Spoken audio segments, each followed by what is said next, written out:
इस बार की चुनाव में निश्चित रूप से देखेंगे आप कि बहुजन समाज पार्टी एक जो भी हम लोग संगठन का यहाँ पूरे बिहार में लगातार संगठन पर काम कर रहे हैं, लगातार लोग जुड़ रहे हैं, एक बड़ी जमात हमारे साथ जुड़ रही है। और जब बहुजन समाज पार्टी अपने जमातों को लेकर के आगे बढ़ेगी तो हम इन दोनों गठबंधनों को हरा करके बहुजन समाज पार्टी अपना झंडा फहराने का काम करेगी। इन दोनों ही गठबंधन को हरा करके जो आप इंडिया और एनडीए की जो बात कर रहे हैं, इनको हरा करके अपनी बहन जी को प्रधानमंत्री बनाने का रास्ता प्रशस्त करेगा और अपनी बहन जी को प्रधानमंत्री बनाएगा।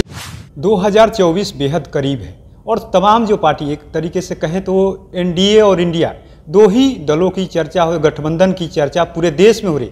बाकी यानी जो गठबंधन में नहीं शामिल है उनकी चर्चा कहीं हो भी नहीं रही। चौक चौराहे पर भी चले जाइएगा तो सिर्फ एनडीए में आप वोट दीजिएगा या इंडिया को दीजिएगा, बाकी आप किसी की चर्चा नहीं सुनते होंगे। लेकिन जिस तरीके से आए दिन जो राजनीतिक परिस्थितियां बदल रही है, क्योंकि जो नेता होते हैं, ज़मीनी नेता होते हैं, उनकी धीरे धीरे जो पूछ है अपने क्षेत्रों में कम होती जा रही। इसके पीछे खास वजह ये भी हो गई है कि जो नेता होता है यानी जो गठबंधन होता है, अब जो लोगों का जो फोकस धीरे धीरे बढ़ रहा है, सिर्फ गठबंधन की तरफ बढ़ रहा है और नेता भी आ रहे हैं, लॉन्च हो रहे हैं, चुनाव जीत रहे हैं और क्षेत्र का विकास किसी से अब छुपा हुआ नहीं है। हमारे साथ इन्हीं तमाम मुद्दों को लेकर के बात करने के लिए बिहार बसपा प्रदेश प्रभारी अनिल जी हैं। अब तो जिस तरीके से चुनाव हो रहे हैं, देखने में लग रहा है कि हवा हवाई हो रहा है, प्रचार हो रहा है, रैली हो रही है, चुनाव भी जीत रहे नेताजी। क्षेत्र का काम कहाँ? एक समय हुआ करता था जब बसपा यानी बसपा का पूरे देश में तुति बोलता था। बहन जी का कानून को लेकर के खास तौर से उत्तर प्रदेश में मुख्यमंत्री भी रहे। 2007 से लेकर के जब मुख्यमंत्री बनी तब कानून का एक तरीके से कहे कि हर जगह जो अपराधी थे, इस समय जो योगी राज की चर्चा हो रही थी, उस समय अपराधियों पर इस तरीके से लगाम लगा कि उत्तर प्रदेश से ही अपराधी भागने पर मजबूर हुए। लेकिन इस दौर में जो कानून की बात कर ले या राजनीतिक पृष्ठभूमि की बात कर ले, बदल गया है, समीकरण बदल गया है। उस समीकरण से आप लोग कैसे बाहर निकलिएगा? देखिए, ये जो आप समीकरण बदल गया की बात कर रहे हैं, हम लोगों का समीकरण जनता के साथ है। और आज जो आपने चर्चा जो किया कि ये दो दल की व्यवस्था हो रही है, लोग कह रहे हैं कि आप इस पार हैं या उस पार हैं, हम तो कह रहे हैं कि ये दोनों ही जो दल हैं, जो इस पार और उस पार की जो बात करते हैं, ये अपने आप को एक ऐसा ब्रांड बना रहे हैं जो जनता से दूर है। जनता से इन्हें मतलब नहीं है। जनता का वोट लेकर के जनता को ये लोग ठगने का काम करते हैं।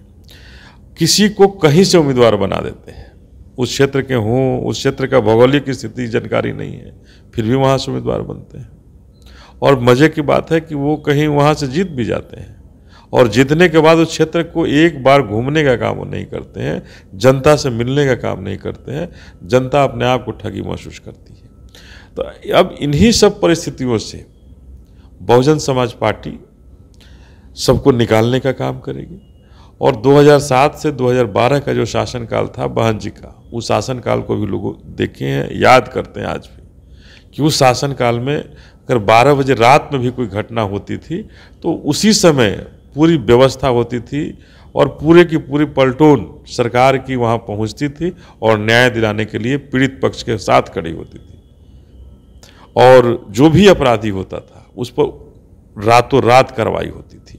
तो ये बहन जी का कारनामा था वो।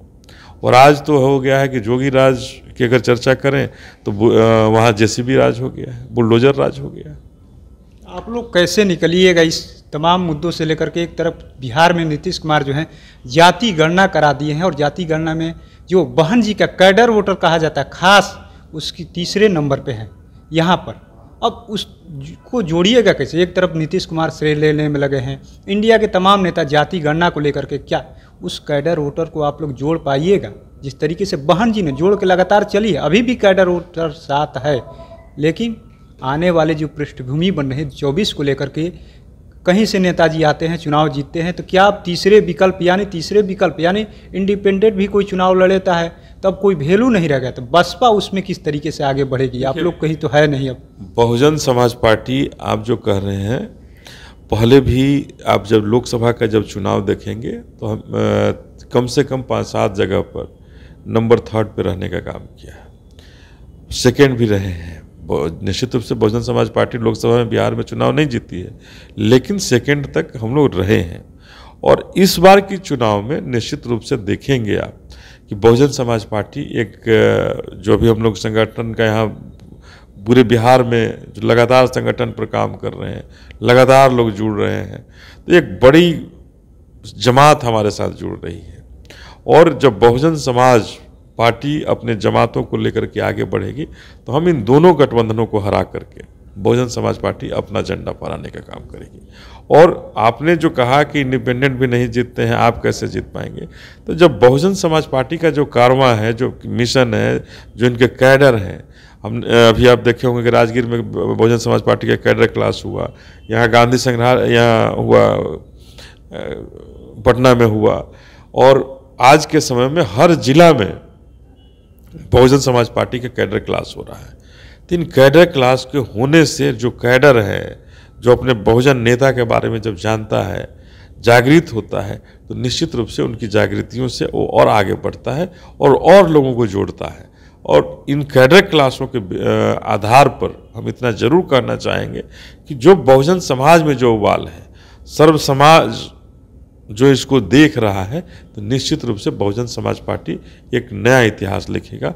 और इन दोनों गठबंधनों को हरा करके, इन दोनों ही गठबंधन को हरा करके, जो आप इंडिया और एनडीए की जो बात कर रहे हैं, इनको हरा करके अपनी बहन जी को प्रधानमंत्री बनाने का रास्ता प्रशस्त करेगा और अपनी बहन जी को प्रधानमंत्री बनाएगा। भविष्य में कोई तीसरा मोर्चा पे चर्चा होगी? लोकसभा चुनाव में कोई तीसरे मोर्चा पे चर्चा नहीं होगी और यहाँ केवल और केवल अपने समाज की बात हो रही है।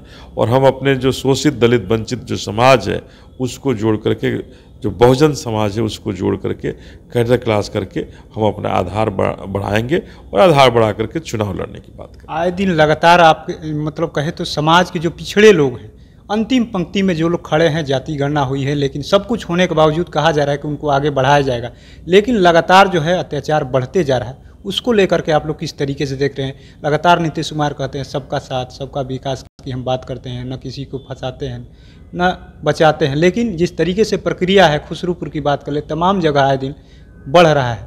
इसको देखते हुए आप लोग क्या कर रहे हैं? देखिए, जो खुसरूपुर की घटना आप कह लें, मुजफ्फरपुर की घटना कह लें, या अभी बक्सर में, सिमरी में जो घटना हुई है उसकी बात चर्चा कर लें, ये हर घटना में सरकार विफल हुई है और अपराधी अपने तांडव करने में, अपराध करने में सफल हुए हैं। और सरकार इतना ही की है कि उनको न्याय नहीं मिले, जो पीड़ित वर्ग उनको न्याय नहीं मिले, उस अन्यायियों के साथ खड़ी हो गई, उन अपराधियों के साथ खड़ी होने का काम किया। तो सरकार तो अब अपराधियों का साथ देने का बिहार में काम करती है। ये कैसा नीतीश कुमार कह सकते हैं कि हम सबका साथ, सबका विकास? ये केवल अपराधियों का विकास चाहते हैं, यहाँ की जो सामंतवादी व्यवस्था है उसका विकास चाहते हैं। अगर ये नहीं चाहे होते तो आनंद मोहन की जेल से रिहाई कैसे होती?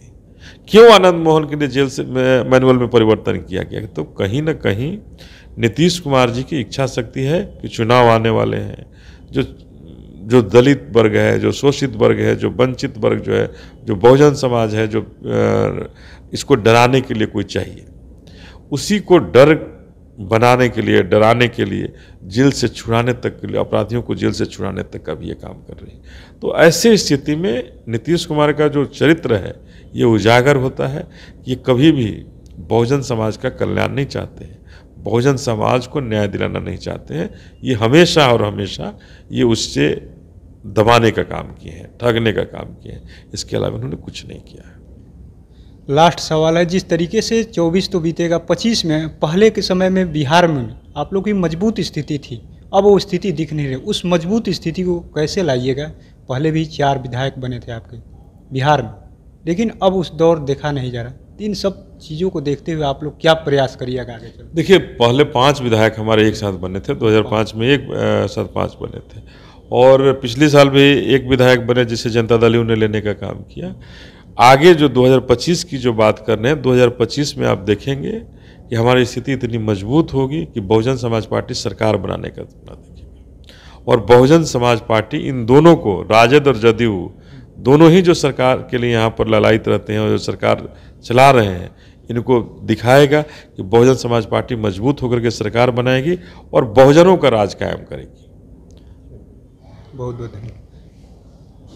तो आपने सुना किस तरीके से बसपा बिहार प्रदेश प्रभारी अनिल सिंह साफ साफ कह रहे हैं कि जो बहुजनों की को खिलाफ जो षड्यंत्र किया जा रहा है उसको नाकाम किया जाएगा और आने वाले 25 में भी बहुजन की बिहार में सरकार बनेगी। अब देखने वाली बात ये होगी कि जिस तरीके से चुनावी जो बरसात है शुरू हो गया है, एक तरीके से कहे तो हर जगह दल बदलने की प्रक्रिया शुरू हो गई। इन तमाम चीज़ों को देखते हुए बसपा जो है अपने लोगों को कैसे जोड़ती है और जो दो दलों की दलगत स्थिति बनी हुई है कि लोगों के बीच चर्चा का क्या उसको भेदने में बसपा कामयाब होती है कि नहीं। तो ऐसे ही तमाम अपडेट से जुड़े रहने के लिए इनसाइडर लाइव देखते रहें।